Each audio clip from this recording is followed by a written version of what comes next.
Good afternoon, everyone.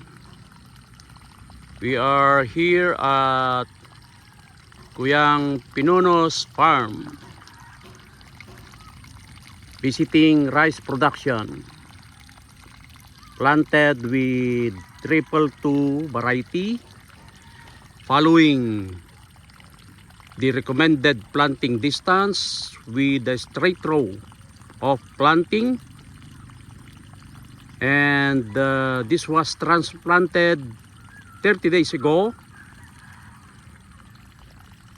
and at present they are at vegetative stage or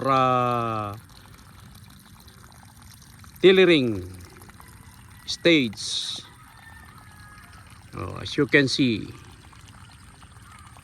the growth of the rice plant. Again, thank you and mabuhay ka-Greek.